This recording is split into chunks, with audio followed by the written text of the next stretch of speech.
Hey people, kuyog ta mosaka sa Mount Kangirag via Budlaan Trail.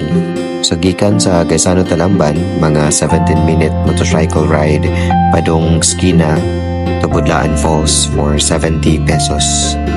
Dili ra kaayo lisod ang trail kay naamay footpath, gihimo ang mga locals padung dito.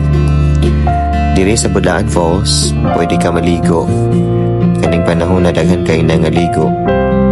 Ang distansya di ay from Budlaan to Mount Kangirag is about 8 kilometers one way with 692 meters elevation.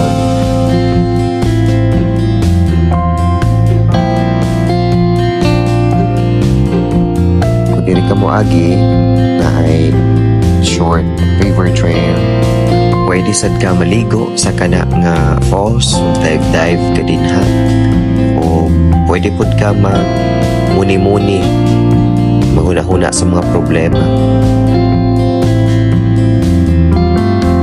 Dili ra pud kaayo init kay covered man ang trail sa mga trees.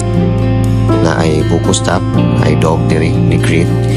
Pwede ka pahuway o inom na maligya man sa sila og fresh nga buko juice for 50 pesos.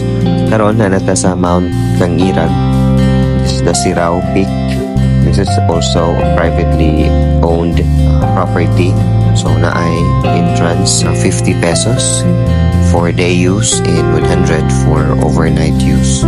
Na pwede rin mga cottages na pwede nimo rent. For day use it's 150 and for overnight use it's 300. Pwede sa ka maka-set up o mga tent. Wala may time, pwede rin sa Mount Kangirag campsite.